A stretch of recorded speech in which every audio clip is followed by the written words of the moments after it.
picture this. A rapper who once stood shoulder to shoulder with the biggest names in the game, a man who claimed to be a pioneer, a leader of the new wave, suddenly reduced to exposing his own insecurities in a leaked phone call. That's what just happened.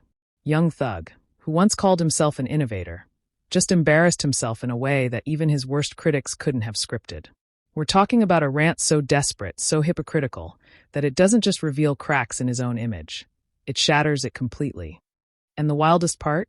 His target wasn't some random up-and-comer. It wasn't a nobody in the industry. It was Kendrick Lamar. What Thug said could very well be the final nail in the coffin of his reputation. Not because Kendrick will respond directly, but because the rant exposes something much deeper. The jealousy, the hypocrisy, and the fear that artists like Thug have been carrying about Kendrick for years. We're about to break this down piece by piece. The leak, the hypocrisy, the disrespect toward Baby Keem, and most importantly, what this means for the future of hip-hop. And trust me, by the end of this video, you'll never look at Young Thug the same way again. Before we get started, first, hit that like button, subscribe to this channel, and turn on the notification bell. I would really appreciate it. It's 2023, and Young Thug is gearing up for his album, Business is Business. He's under pressure, not just musically, but legally and personally. The industry is shifting. Kendrick Lamar is dominating tours and the culture, and Thug knows he needs something big to keep himself relevant. And then the leak happens.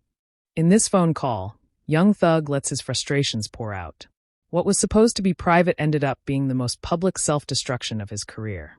He complains about Kendrick refusing to hop on his project. He takes aim at Baby Keem, belittling his success. And then he pivots to praising Drake. Here's where it gets ironic. While Thug is venting, it doesn't sound like confidence. It doesn't sound like the voice of someone leading the game. It sounds like desperation, like a man begging for validation he never received. And when you peel back the layers, that's exactly what it is, a cry for help masked as bravado. And that's why this leak stings so much. It's not just the words, it's the tone. It's the begging. It's the contradictions. Let's talk about hypocrisy, because this is where Thug completely exposes himself. He tries to paint a picture where Drake is the benevolent king, helping artists, feeding families, putting people on. Meanwhile, Kendrick? According to Thug, Kendrick doesn't do enough for the culture. He hoards blessings, keeps opportunities to himself, and doesn't give back. But here's the kicker. Thug is saying all of this while begging Kendrick to collaborate. If Kendrick really doesn't matter, if Drake is the bigger artist, then why does Thug sound so broken about being denied? And let's not forget, Business is Business already had not one, but 2 Drake features. And yet, the album still underperformed. It didn't break the charts. It didn't dominate the conversation. It didn't even feel like a cultural moment. So let me ask you, if Drake is truly the powerhouse Thug claims, why didn't his cosign save the project? Why did it flop despite all that support?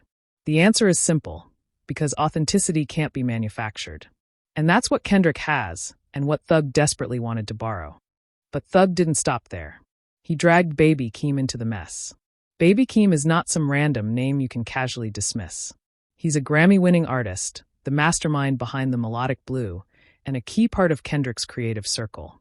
But in Thug's rant, he dismisses Keem as someone who can't sell tickets, someone who isn't really doing numbers. This wasn't just disrespectful, it was laughably wrong. The Melodic Blue isn't just a good debut album. It's one of the most innovative projects of the decade. It fused experimental beats, unique flows, and a bold new sound that made Keem stand out in a way most new artists never could. And the industry noticed. He didn't need gimmicks. He didn't need streaming farms. He didn't need endless features. He built his lane and earned respect the hard way, through originality. Compare that to Business is Business, an album stuffed with features, Drake included, and it still couldn't hold cultural weight. The contrast couldn't be clearer. Keem is the future. Thug's comments. They're the past, clinging onto relevance. Let's dig into the receipts, because numbers don't lie. Kendrick Lamar's career speaks for itself. Every album he's released has been a cultural event. To Pimp a Butterfly reshaped how the industry approached political rap. And it's not just about him. Look at SZA, a global superstar. Schoolboy Q? Multiple platinum hits. J-Rock, a Grammy winner. Absol, cult favorite with a loyal following.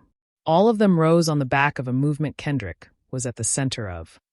Meanwhile, young Thug had Drake in his corner and still couldn't crack 100,000 pure sales. And let's be real, that number was inflated. Reports of fake streams followed the release, and when you strip that away, the performance looks even weaker. So when Thug says Kendrick doesn't put people on, the evidence proves the exact opposite. At this point, it's obvious.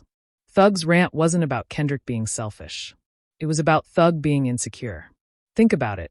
Why would he spend so much energy complaining about an artist he claims isn't important? Why would he attack Baby Keem, of all people? The truth is, Thug recognizes that Kendrick and his circle represent something he doesn't. Authenticity. Kendrick doesn't chase trends. He doesn't release endless filler tracks. He doesn't rely on features to stay relevant. And yet, every time he drops, the world stops to listen. That's power Thug will never have. And when people like Thug see someone who can dominate the game without compromise, it threatens their entire foundation. It exposes the shortcuts, the gimmicks, the inflated numbers. That's why this rant feels less like an attack and more like a confession. Now let's zoom out. This isn't just about young Thug and Kendrick Lamar. This is about the larger battle happening in hip-hop right now. On one side, you've got the clout chasers, the artists who flood the market with singles, rely on streaming farms, and measure success in likes and retweets.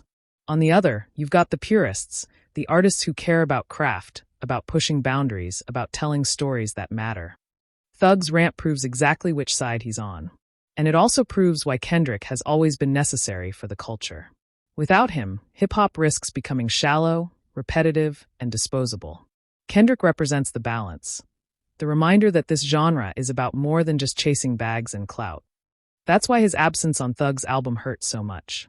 Because deep down, even Thug knew, without Kendrick, the music just doesn't hit the same. The real bombshell here isn't just Thug's words. It's what they reveal about the industry. For years, rappers like Thug, Drake, and others have privately expressed jealousy of Kendrick. They see his control over the culture, his ability to dominate without selling out, and it drives them crazy. They'll smile in public, but behind closed doors, the resentment is real. And this leaked call gives us a rare glimpse into that world. It's confirmation of what fans have suspected all along.